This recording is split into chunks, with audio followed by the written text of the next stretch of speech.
There's been 3 NXTs since WrestleMania, and for 3 weeks in a row now, NXT has shown why it is the better brand. Welcome back, guys, to Fog Wrestling here to review NXT for the 18th of April 2023, and I stick by those claims. I believe that since WrestleMania, NXT has been the best show. Even before WrestleMania, I probably had the same beliefs that NXT was the best show. Now, do you have the big stars? Do you have the established names on NXT? No. But that is like literally the only downfall. Everything else, I think, is far superior to SmackDown and Raw. You have better characters, you have more interesting wrestlers, you have hotter women, you have shorter matches.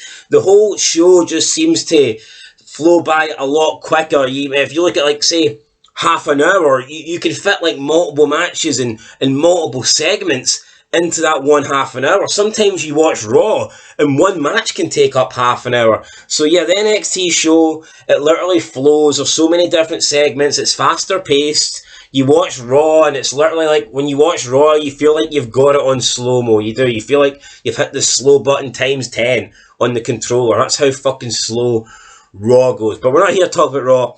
We're going to talk about NXT. We kick off with a triple threat match for the NXT Tag Team titles. The Creed Brothers taking on the Diaz, taking on the champions Gallas. I predicted Gallas would win this one, and I got it right. I think it was obvious Gallas were going to win. There's a spot towards the end of the match where Ivy Nile, who I cannot stand, by the way, she's like getting in the face of The Rock's daughter, acting tough, like she always does.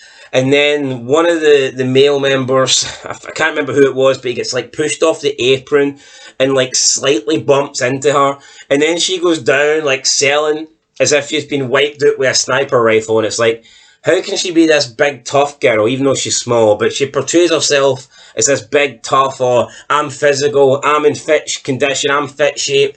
Yet she's down selling her ankle as if it's been run over by like a monster truck, when in reality, the guy coming off the apron barely touched her. And this is not the first time Ivy Nile's done this.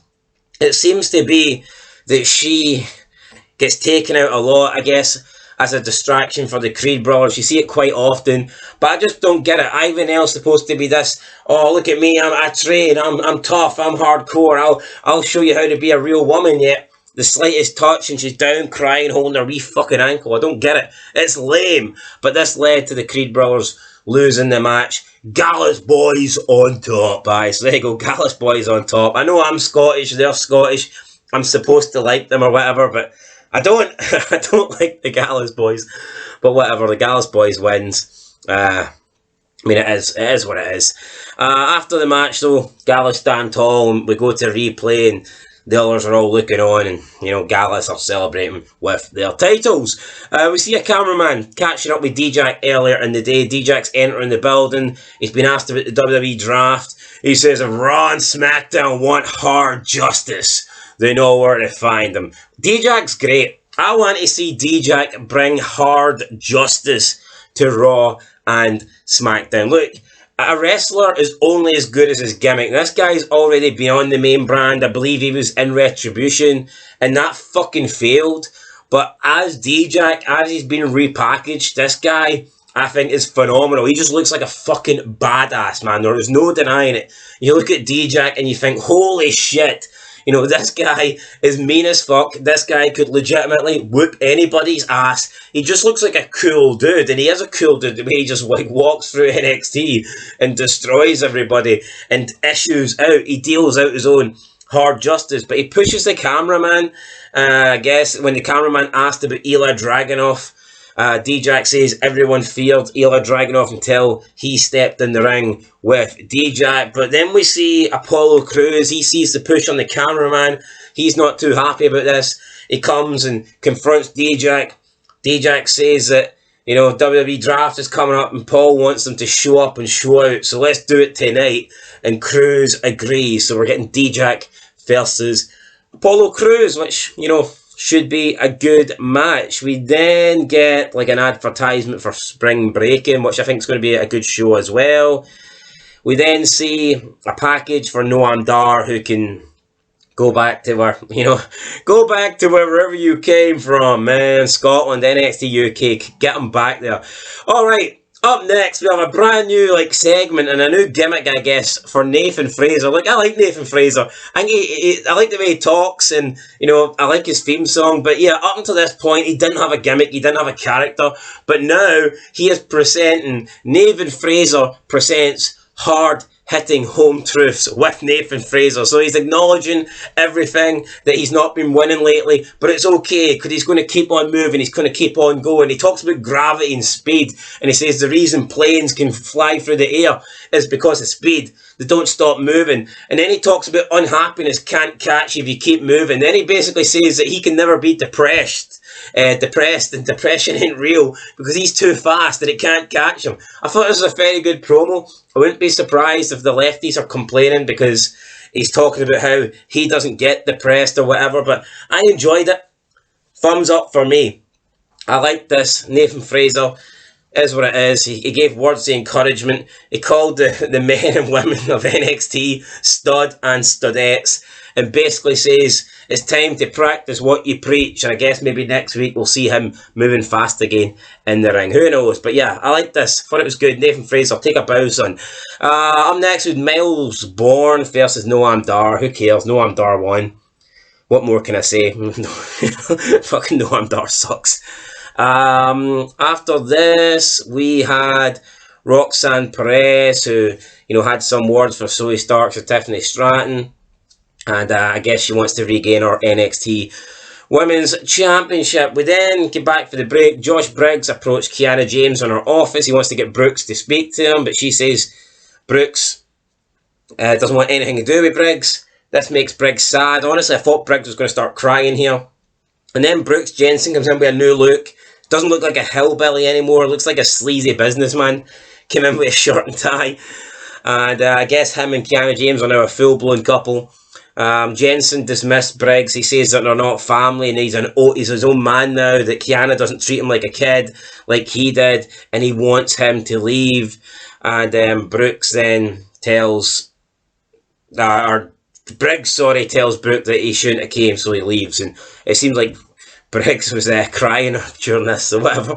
I mean, it was alright. I think this whole feud, this whole rivalry's been, I tell you what, I mean, NXT, I'll give it credit, it does actually carry out storylines. This has been going on for quite a while now, so fair play. It might be like a jobber thing in terms of where it is on the card, but at least they've stuck with it in terms of long-term storytelling. It's been pretty good. We then see Odyssey Jones making his way for a match. He gets into the ring. Braun Breaker hits him with a spear. He tells him that's what happens when you get in my ring. Braun then is talking about how he's not happy with Chase U and how he lost the titles. Then Duke Hudson appears in the crowd. Duke Hudson makes fun of Braun, says, "Oh, you're all sad now because you're a loser," and he pretends to, I don't know, be acting upset like Braun. Then Duke's continuing to bash Braun for losing the world title, even though Duke's never held a world title. But whatever. Duke says he's the MVP, and then Duke is trying to challenge Braun Breaker for Spring Break, and Braun Breaker cuts him off. He said, "That's funny because the quickest, the way you picked up your trophy and ran last week is the quickest I've ever seen you move."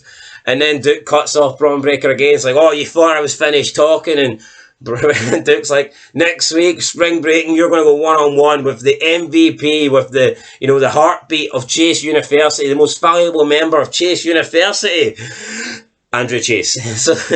So Duke Hudson, instead of booking himself into a match with Breaker, he puts in Andrew Chase in his place, which I thought was kind of funny. And I guess we'll see Chase versus Braun Breaker. I've got a feeling that could possibly be Braun Breaker's last match on NXT, because with the draft starting on the Friday night SmackDown after Spring Breaking, and then the draft continues on Monday Night Raw. So after Spring Breaking, by the time we get to the next NXT, the WWE 2023 draft will have started and it will have finished. So yeah, I think Spring Breaking will be the last time we see Braun Breaker. as I take a sip of my tea. You see those rhymes there? Sweet. Yeah, but it was an okay segment, whatever. Chase, you, I guess, you know, it's alright. I preferred it when Brody was there, but Duke's been a good, you know, add factor into the stable, I guess. He's done pretty good. And then Braun Breaker says that he will spear Andrew Chase's bony little ass next week. So, yeah. Then we got a promo, a backstage interview. Cora Jade getting interviewed, talking about the NXT Women's Division. She says she's the saviour. Then Gigi Dolan interrupts her. Dolan talks about how she's learned to channel her anger and use it in the ring. She says tonight she's going to kick her ass. We then get Roxanne Perez versus Zoe Stark. Roxanne Perez beats Zoe Stark with the pop rocks, and honestly, I mean, I don't see the point of Zoe Starks. Not a fan at all. But yeah, I'm glad Roxanne Perez won. I mean, at least Roxanne Perez is nice and cute, you know, that's what I like about Roxanne Perez. She hasn't really got a character, so to speak. She's not really got any sort of gimmick, but, you know, she's got like that kind of cute girl next door vibe, you know. She looks like someone who would be in like University or something.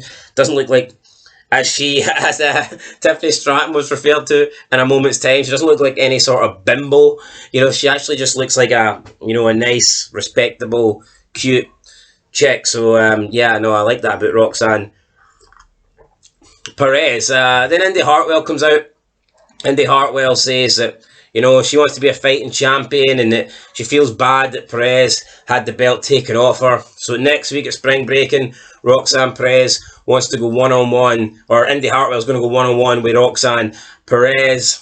Then Perez is like, yeah, we know I'm your friend inside and outside the ring, but when it comes to the title, there is no friends because it's every woman for herself. The challenge is accepted.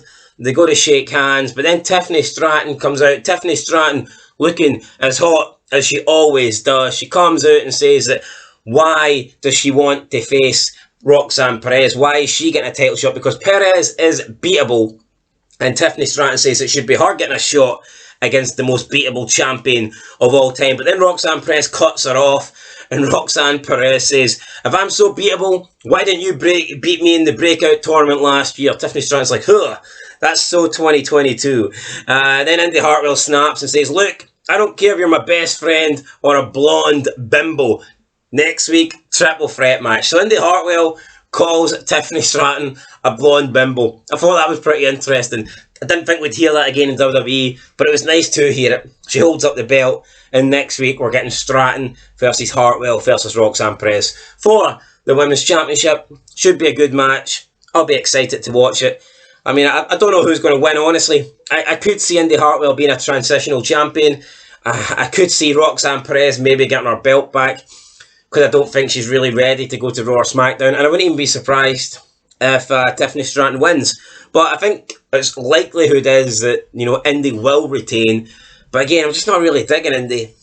She comes out, theme song's okay, you know, impressive. People chant indie wrestling because it's, you know, indie in her name, Indy Hartwell, and then obviously indie wrestling. But, you know, it just doesn't really do it for me. So yeah, whatever. I mean, I think the triple threat match will be good, but I mean, who cares? Well, I care, but I mean, let's move on. There's not a lot else you can say. We see Von Wagner. Mr. Stone is leaving last week. He's backstage. He's walking out. He's had enough. Doesn't want anything to do with Von Wagner anymore because of his loss.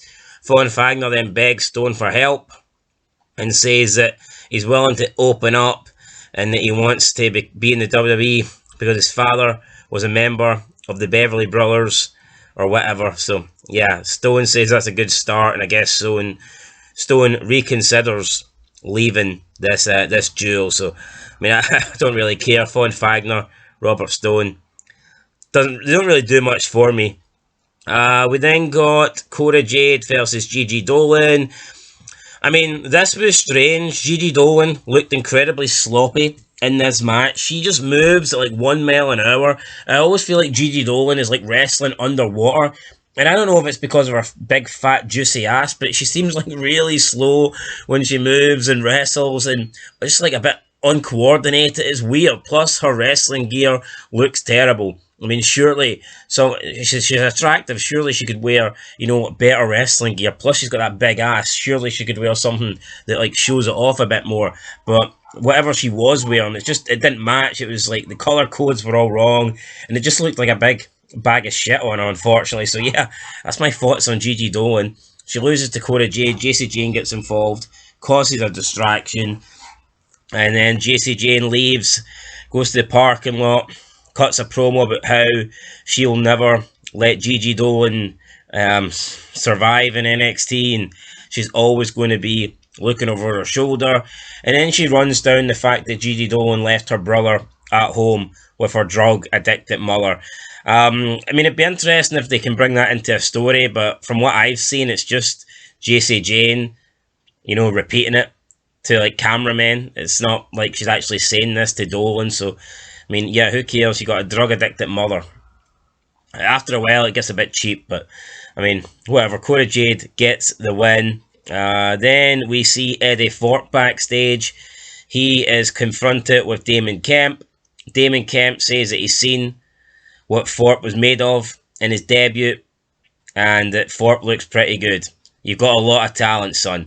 I mean, who's Damon Kemp to give anybody credit? This guy's a newbie himself. Why is he talking as if he's a, as if he's a legend? You know, as if he's done it, as if he's a Hall of Famer. It's like, no, you're an absolute nobody. So I don't know who he thinks he is to, you know, give out praise or give out credit to Thorpe. I don't even know who Eddie Thorpe is, to be honest. I didn't see NXT last week, so yeah, not too sure who Eddie Thorpe is. Then we got D-Jack versus Apollo Crews. Good match. D-Jack, I think he should have won when he originally hit his finisher. Unfortunately, it didn't do it for him. Hard Justice, he had to hit his, what's it called? It's the Feast Your Eyes. Yeah, so he hits the Feast Your Eyes. It's like a kind of like a go to sleep. It's like a weird kind of alternative go to sleep. It's a pretty good move. And he gets the 1, 2, 3. He's going to beat up Apollo after the match, but then Ilya Dragunov comes out and makes the save. So, yeah, it was a good match. I enjoyed it. Then we got Briggs and Fallon Henley in the bar. They are met with Kiana James and Brooks Jensen. Briggs says, look, it's okay. You said a lot of hard stuff. I understand you want to apologise. And he's like, no, I don't want to apologise. I want to challenge you to a match next week. And that's what's going to happen, guys. Next week, it is going to be a mixed tag match. So, I mean, that should be interesting. Again, this feud's been built up really good. This storyline's been long-term, you know. It's been good. Got to give it credit. Because a lot of things on the main roster simply get lost or they get glossed over. Or they last for like 2 weeks and they disappear. This story has been fleshed out. It's been, you know, constantly happening week to week, and it continues. It's been a continuation from start to finish, and I don't think we're at the finish yet. So yeah, I'll give it credit. It's been pretty damn good. We've got North American title match: Charlie Dempsey versus Wesley. Not a fan of either. I mean, Wesley retains. I think that's the correct decision because I don't think Charlie Dempsey should be champ, but I would like to see a new NXT North American champion. I think D-Jack should have won it a few months ago. He didn't, and now Wesley gets to hold on to it, and it must be nearly approaching a year. I think it's got to be close to a year now. Wesley's had that belt. I think it's like a year too long, you know. Wesley's just another guy with no character, you know. It's like, what does he offer? Yeah, he gets in the ring, he wrestles, but apart from that, what does he offer? In my opinion, not a very lot. We come back from a break, and we get the main event, guys, which is the Grayson Waller effect. Grayson Waller is talking about how he's going to be the champion. Hayes says that all he does is steal things. He says he's going to put up Waller's accomplishments on the screen, but nothing happens. And Hayes is like, oh, you don't have any.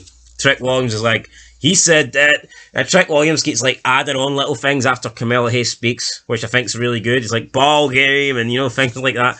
Although he didn't say ball game, but you get my point. He just keeps like adding like wee 1 or 2 word liners after, you know, Hayes makes a statement. And I think that's, I don't know, I like it. I like the dynamic duo. I think Hayes and Trick, I mean, they do combine well with each other. Waller says in 18 months he's become a bigger star without a title than Hayes has with a title. Waller says he doesn't need a title. He's what a title needs. I thought that was pretty good for Waller. So Waller suggesting, look, having a title hasn't made me a star. I am a star, and I can turn a title into a star. So that was good. Hayes says that he's a main eventer, that Grayson Waller isn't. Grayson Waller then says that he was the real main event. He says the main event at Stand and Deliver happened before Grayson Waller's music even hit. Then Melo says that his match at Stand and Deliver might have been a 6 out of 10. But that's 3 points higher than any woman Grayson Waller's ever been with, which I thought was another good dig. So, I mean, earlier in the night, we had Indy Hartwell calling Tiffany Stratton a blonde bimbo, and now we had Carmelo Hayes referring to Grayson Waller's bitches that he slept with at best 3 out of 10. So, nice to see that NXT's at least been a little bit edgy. You know, they're going into bimbos and, you know, Grayson Waller sleep with chicks that are pretty unattractive. You just don't get this on Raw or SmackDown. Everything has to be cookie cutter. Everything has to be PG and make sure it's really like sensitive and can't offend anybody. And who knows, even the Nathan Frazer talking about how he's too quick for depression to catch him. I mean, I'm sure there'll be people complaining about that. Oh, Nathan Frazer, he was insensitive or whatever. But no, I thought it was good. I liked it. So then Grayson Waller says he's going to get a shoey. He's going to take the golden shoey and he is going to take a drink over Carmelo Hayes' body when he beats him for the title. And then Carmelo Hayes says, how are you going to take a shoey when I put your shoes on the power line? That was good. Grayson Waller also says that when he's beat him, he can go and join MVP. He can help carry almost his bags since they're the same size. Carmelo Hayes says that Grayson Waller would look good dressed up in Logan Paul's Prime bottle, and it was just good back and forth. So yeah, the main event was good. They ended up having a face off as we end the show for NXT Spring Breaking next week. Look, man, it was a good show. It was a good show. I mean, I enjoyed it. I'd give it I say good show, maybe that's slightly too far. I'll give it what do I give this show? I'm going to give it fuck it, 5 out of 10, guys. It's getting a 5 out of 10. I thought it was decent. Yeah, I thought it was decent. So there you go, 5 out of 10. Let me know your thoughts down below and I'll catch you in the next one. But until then, peace.